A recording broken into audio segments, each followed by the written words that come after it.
Hello दोस्तों, स्वागत है आप सभी का एक्सीलेंट गाइड के इस ऑनलाइन प्लेटफॉर्म पे।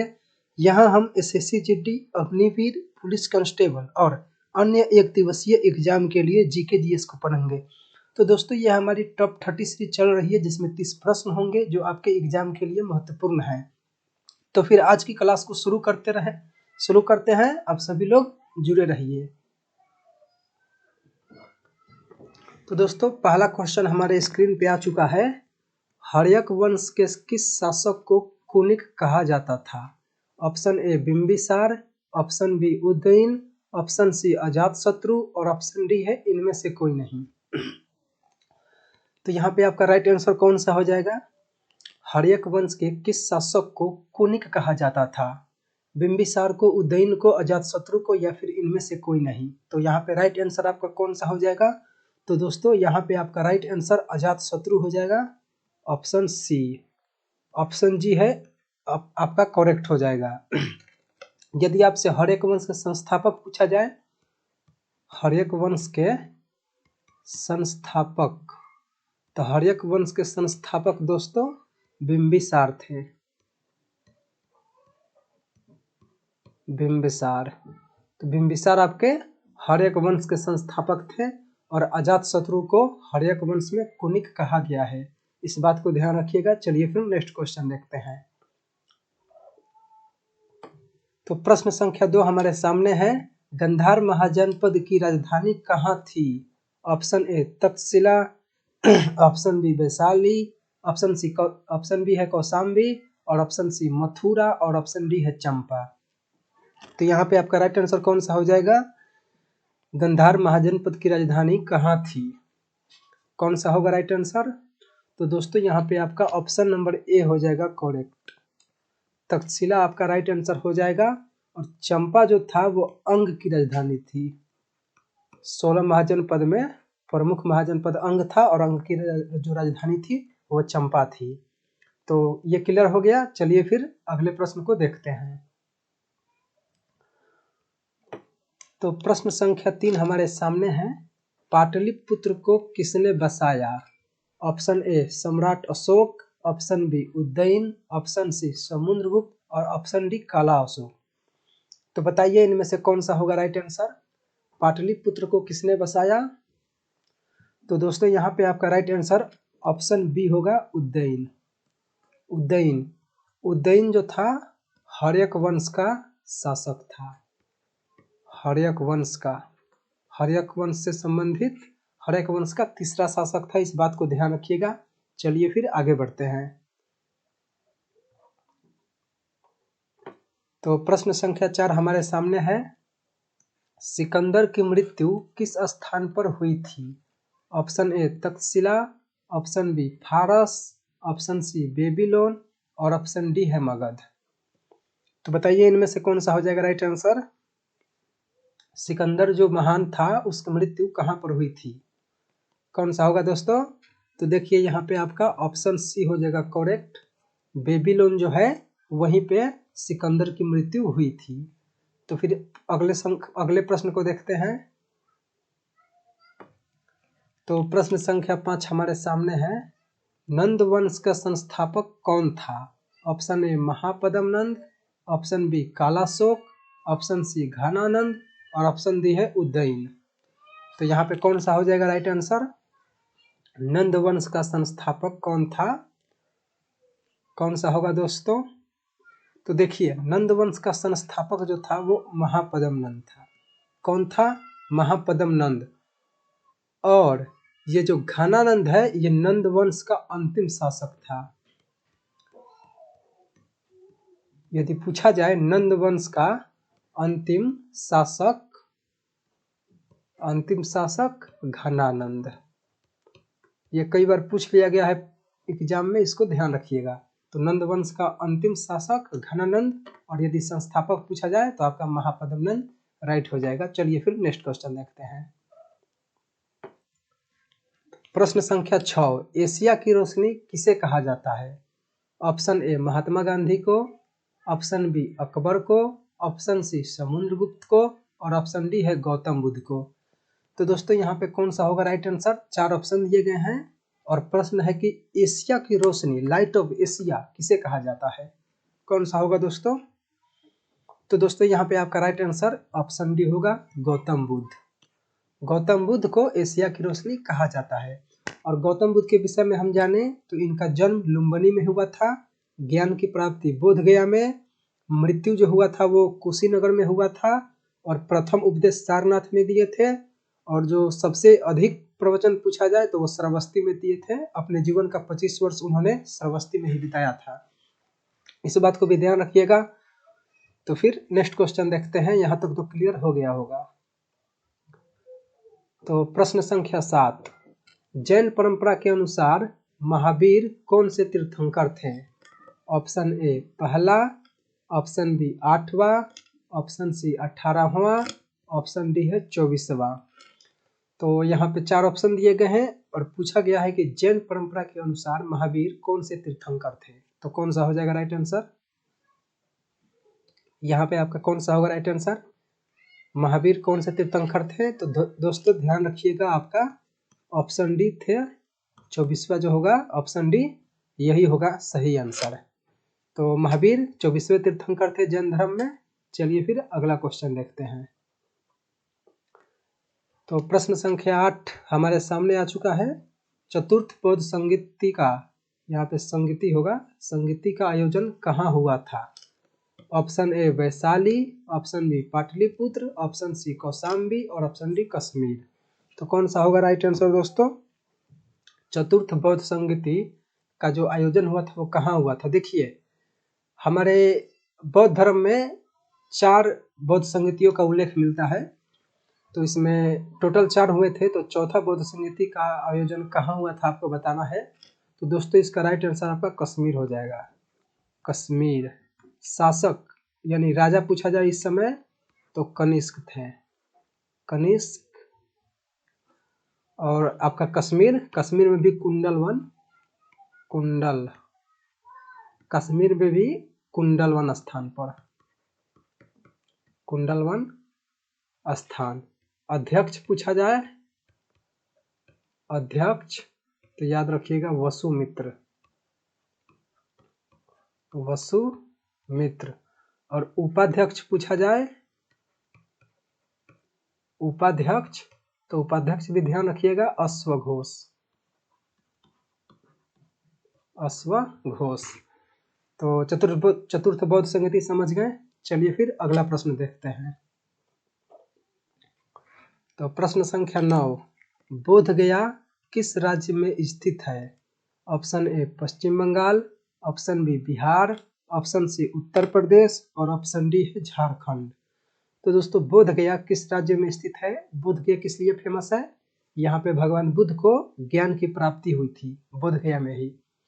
तो बोध गया वर्तमान में किस राज्य में स्थित है आपको बताना है। कौन सा होगा दोस्तों राइट आंसर?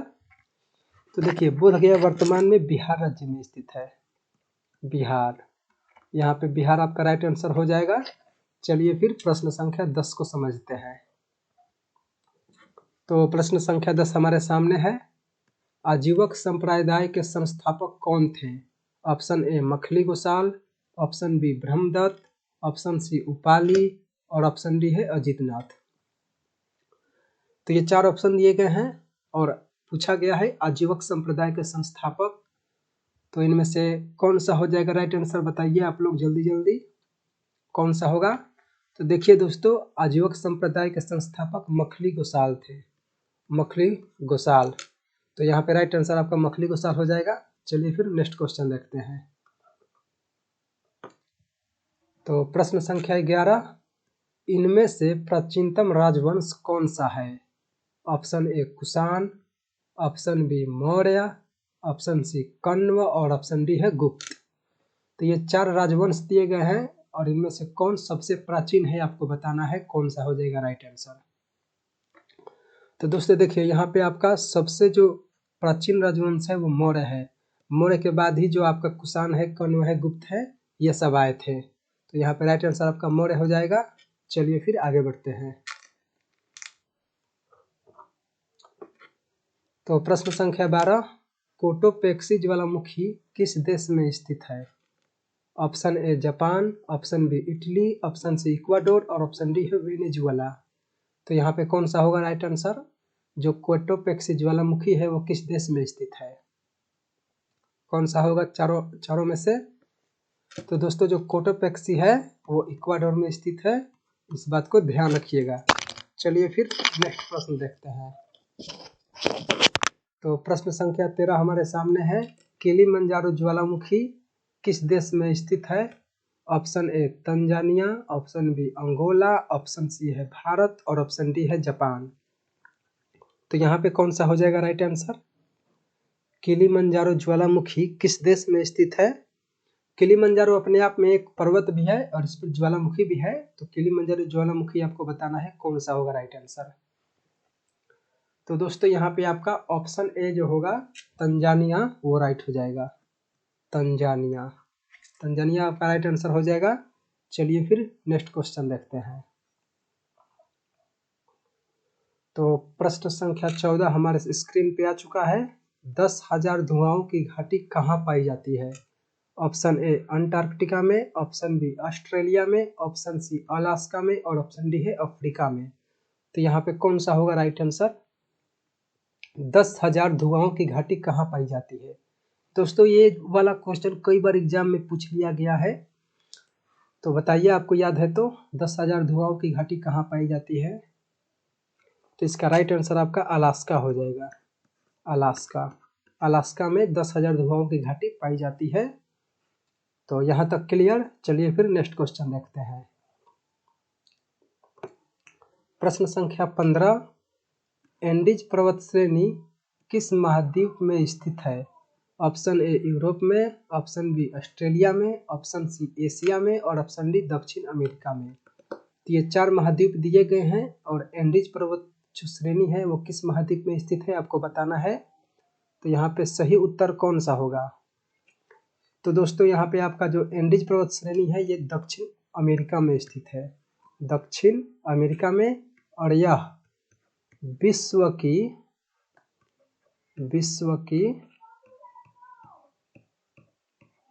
सबसे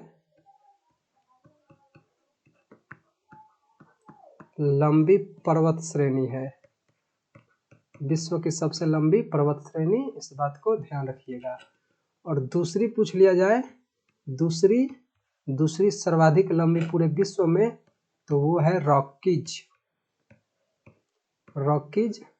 और ये कहाँ पे है? तो ये है उत्तरी अमेरिका में। उत्तरी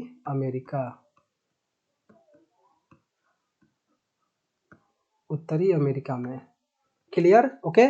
चलिए फिर नेक्स्ट क्वेश्चन देखते हैं। तो प्रश्न संख्या 16 हमारे सामने है, एक्सरे का आविष्कार किसने किया था? ऑप्शन ए है रॉन्टजन, ऑप्शन बी है वाटरमैन, ऑप्शन सी है पार्कर और ऑप्शन डी है हॉपकिंस। तो ये 4 साइंटिस्ट हैं और इनमें से कौन एक्सरे का आविष्कार किया था आपको बताना है। तो यहाँ पे राइट आंसर कौन सा हो जाएगा? ये सब प्रश्न हमेशा पूछ लिए जाते हैं एग्जाम में, बताइए कौन सा होगा राइट आंसर, एक्सरे का आविष्कार किसने किया था? तो दोस्तों यहाँ पे आपका ऑप्शन ए जो है रॉन्टजन, और रॉन्टजन जो होगा ये सही हो जाएगा। तो प्रश्न संख्या 16 समझ गए। चलिए फिर नेक्स्ट क्वेश्चन देखते हैं। तो प्रश्न संख्या 17, दाब को मापने के लिए किस यंत्र का प्रयोग किया जाता है? ऑप्शन ए है anemometer, option B barometer, option C hygrometer और ऑप्शन डी है हाइड्रोमीटर। तो यहाँ पे कौन सा होगा राइट आंसर? 4 यंत्र दिए गए हैं और इनमें से बताना है कि कौन सा यंत्र दाब को मापने के लिए प्रयोग होता है। कौन सा होगा दोस्तों राइट आंसर? देखिए दाब को मापने के लिए बैरोमीटर का प्रयोग होता है, तो यहाँ पे आपका बैरोमीटर हो जाएगा राइट आंसर। चलिए फिर नेक्स्ट क्वेश्चन देखते हैं। तो प्रश्न संख्या 18 हमारे सामने है, ऋग्वेद में सबसे पवित्र नदी किसे माना गया है? ऑप्शन ए सिंधु नदी, ऑप्शन बी पौरुषणी नदी, ऑप्शन सी सरस्वती नदी और ऑप्शन डी है अस्कनी नदी। तो ऋग्वेद में सबसे पवित्र नदी किसे माना गया है आपको बताना है। कौन सा होगा दोस्तों राइट आंसर? तो देखिए यहाँ पे आपका ऑप्शन सी हो जाएगा करेक्ट, सरस्वती नदी। और ये ऋग्वेद जो है इसके विषय में हम लोग जाने तो यह सबसे प्राचीनतम वेद है, सबसे प्राचीनतम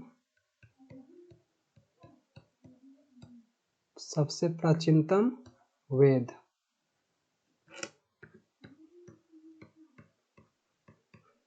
इसमें 1028 सूक्त हैं, 1028 1028 सूक्त हैं और यह सबसे प्राचीन वेद है। और ऋग्वेद में श्लोकों की संख्या 10,400 कितना है 62, 10,462 श्लोकों की संख्या है। ओके, तो इन सब चीज को भी ध्यान रखिएगा। चलिए फिर नेक्स्ट क्वेश्चन देखते हैं।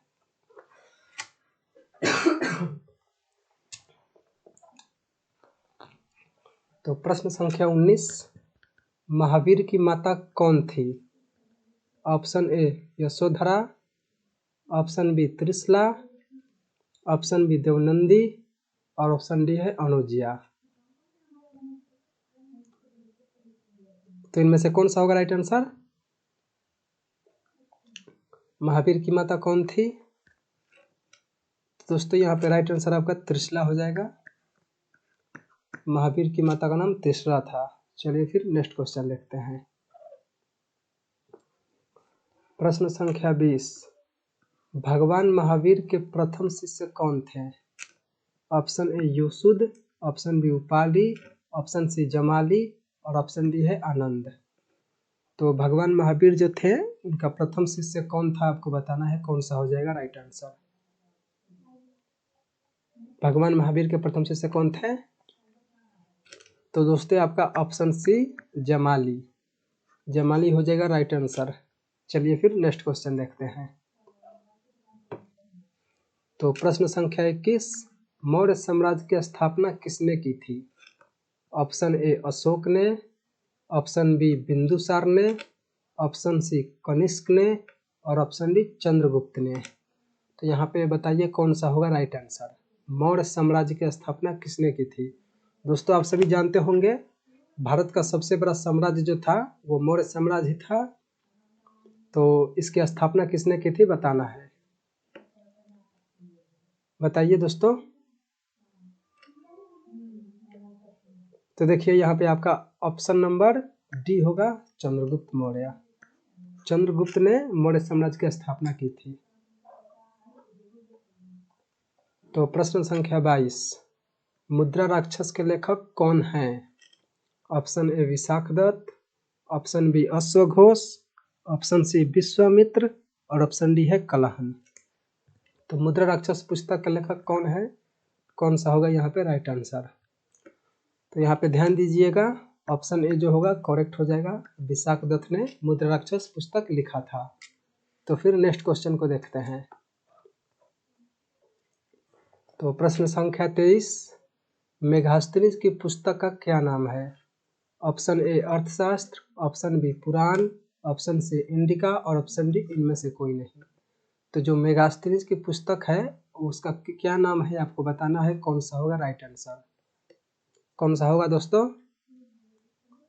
तो देखिए मेगास्थनीज की पुस्तक का नाम इंडिका था, इंडिका आपका राइट आंसर हो जाएगा।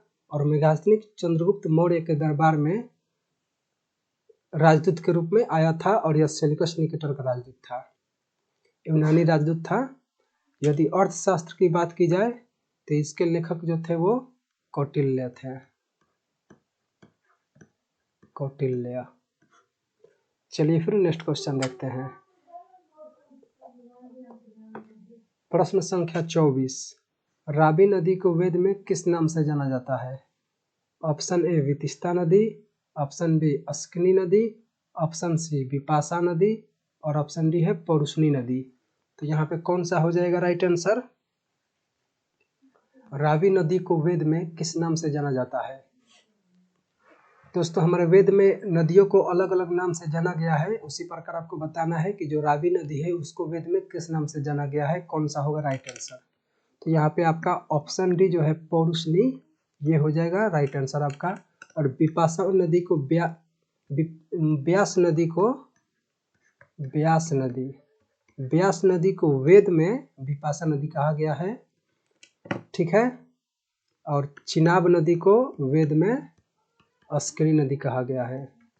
चिनाब नदी को अस्कनी, व्यास नदी को बिपाशा, और जो रावी नदी है इसको पौरुषनी कहा गया है वेद में।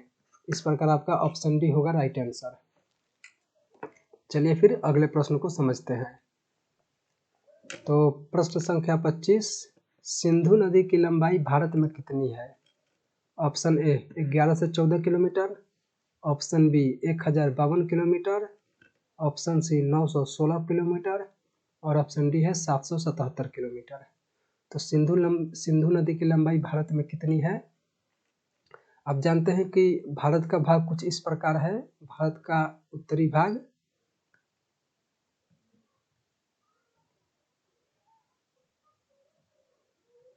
इस प्रकार से है।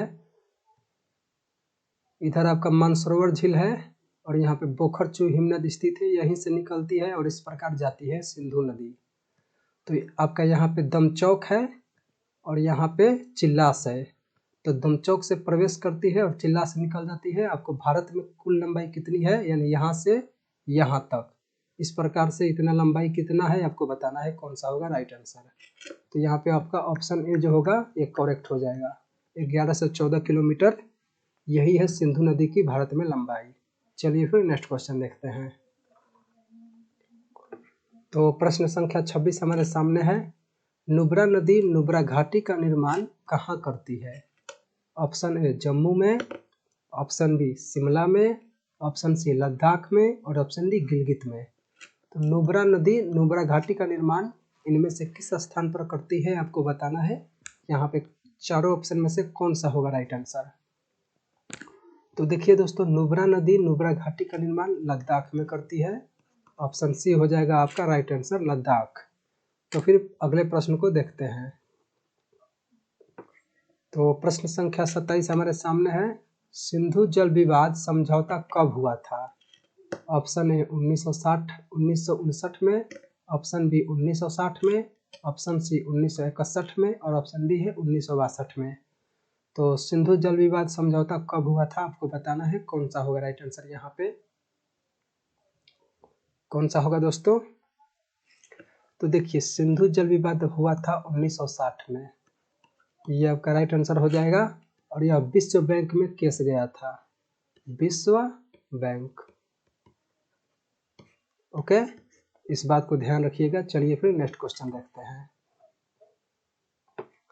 तो प्रश्न संख्या 28, झेलम नदी की उत्पत्ति कहाँ से होती है? ऑप्शन ए शेषनाग झील, ऑप्शन बी वेरीनाग झील, ऑप्शन सी वारालाचला दर्रा, और ऑप्शन डी है रोहतांग दर्रा। तो जो झेलम नदी है उसकी उत्पत्ति कहाँ से होती है, इनमें से कौन सा होगा राइट आंसर। तो झेलम नदी की दोस्तों उत्पत्ति जो होती है वो शेषनाग झील से होती है। शेषनाग झील आप याद रखिएगा। और रोहतांग दर्रा से यदि किस नदी की उत्पत्ति होती है बताना हो आपको तो रावी नदी, हिमाचल प्रदेश। तो रोहतांग दर्रा से रावी नदी निकलती है और शेषनाग झील से झेलम नदी, इस बात को ध्यान रखिएगा। चलिए फिर, और झेलम नदी ही आगे चलकर बुलर झील का निर्माण करती है और बुलर झील भारत की सबसे बड़ी मीठे पानी की झील है। तो फिर अगले प्रश्न को देखते हैं। प्रश्न संख्या 29, काला पानी लिपुलेख विवाद किन दो देशों में है? Option A Bharat Bangladesh, option B Bharat Nepal, option C Bharat Bhutan, और ऑप्शन डी है भारत अफगानिस्तान। तो जो काला पानी लिपुलेख विवाद है वो निम्न में से कौन दो देशों में है आपको बताना है, कौन सा यहाँ पे राइट आंसर होगा। प्रश्न संख्या 29 का राइट आंसर क्या होगा? तो ध्यान रखिएगा, आपका ऑप्शन जो बी है ये करेक्ट हो जाएगा। भारत और नेपाल के मध्य काला पानी लिपुलेख विवाद है। चलिए फिर लास्ट क्वेश्चन हमारा 30 नंबर, लखनऊ किस नदी के किनारे स्थित है? ऑप्शन ए गोमती नदी, ऑप्शन बी राप्ती नदी, ऑप्शन सी यमुना नदी, और ऑप्शन डी है गंगा नदी। तो उत्तर प्रदेश की राजधानी लखनऊ किस नदी के किनारे स्थित है, आपको बताना है कौन सा होगा यहाँ पे राइट आंसर। तो दोस्तों यहाँ पे आपका राइट आंसर हो जाएगा ऑप्शन ए, गोमती नदी। गोमती नदी के किनारे लखनऊ शहर स्थित है। और कभी पूछा जाए राप्ती नदी के किनारे कौन सा शहर स्थित है, तो याद रखिएगा गोरखपुर। गोरखपुर। और यमुना नदी के किनारे दिल्ली, दिल्ली भी है आपका आगरा भी है, आगरा। और जाने तो मथुरा भी लिख लीजिए, मथुरा हो जाएगा। तो फिर ये सब आपको ध्यान रखना है। तो हमारा प्रश्न 30 पूरा हो गया। तो उम्मीद करते हैं आप सभी को अच्छे से समझ में आ गया होगा। तो फिर आज की क्लास को यहीं पे समाप्त करते हैं। यदि आप इसका पीडीएफ लेना चाहते हैं, जो आप पढ़े उसका पीडीएफ, तो उसके लिए आपको टेलीग्राम पे आना होगा। टेलीग्राम का जो लिंक है आपको डिस्क्रिप्शन में दे दिया जाएगा, वहाँ से आप टेलीग्राम में ज्वाइन हो सकते हैं। और आपके हमारे इंस्टा पे एक्सीलेंट गाइड द्वारा प्रत्येक दिन क्वेश्चन दिया जाता है। उसमें आपसे डेली प्रश्न पूछा जाता है और उसका उत्तर आपको कमेंट बॉक्स में देना होता है। तो इस प्रकार से इंस्टा पे भी जुड़ जाइए, वहाँ पे आपको अधिक से अधिक नॉलेज मिल जाएगा। तो फिर आज वो क्लास को यहीं पे समाप्त करते हैं। आप सभी को जुड़ने के लिए धन्यवाद। जय हिंद।